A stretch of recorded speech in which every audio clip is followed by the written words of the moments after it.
Hi, good evening. Hope you guys doing well. आज का हमारा टॉपिक है CBC. A complete blood cells is an important and readily available investigations that focused on our red blood cells, white blood cells and the platelets and their various parameters.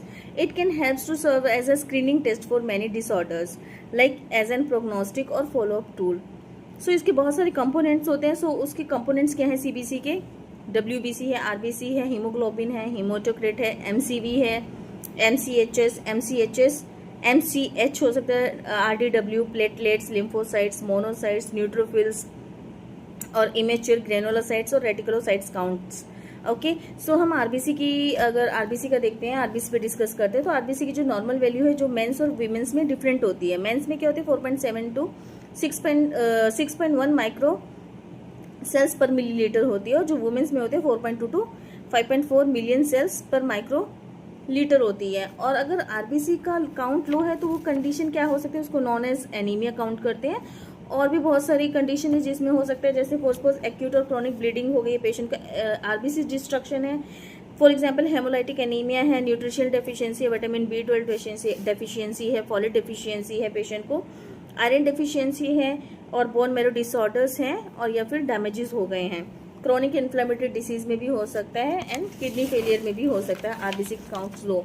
तो हम पढ़ते हैं कि anaemia, जो RBC के cell कम होने से anaemia होता है। सो एनीमिया का डेफिनेशन यही है, लो एचबी होगा और हेमेटोक्रिट लो होगा। सो बट क्वेश्चन ये आता है कि what type of anaemia. Anaemia भी कई टाइप के होते हैं, तो हम उसको कैसे रेक्टिफाई कर सकते हैं।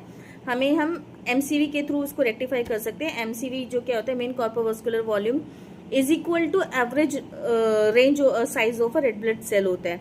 सो एमसीवी की जो नॉर्मल वैल्यू होती है वो 80 टू 100 फेटोलीटर होती है। सो इसको भी हम जो एमसीवी को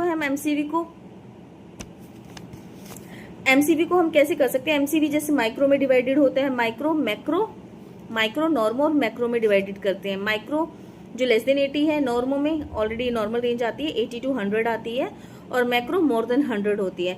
सो अगर माइक्रो एमसीवी है, लेस देन 80 फेटोलीटर है, सो थैलेसीमिया में हो सकता है, एनीमिया ऑफ क्रोनिक डिसीजेज में हो सकता है, आयरन डेफिशिएंसी में हो सकता है, लीड पॉइजनिंग में हो सकता है। और नॉर्मल वैल्यू है तो उसमें हम क्या रेटिकुलोसाइट्स काउंट चेक करते हैं। अगर लो है तो लो रेटिक्स में अप्लास्टिक एनीमिया में हो सकता है, क्रॉनिक किडनी डिसीज में हो सकता है, एनीमिया ऑफ क्रोनिक डिसीजेज में हो सकता है। अगर हाई है सो हेमोलाइटिक हो सकता है, सिकल सेल हो सकते हैं, G6PD, हेरिडिटरी हो सकता है, सेफेनोसाइटोसिस और ऑटोइम्यून की वजह से हो सकता है।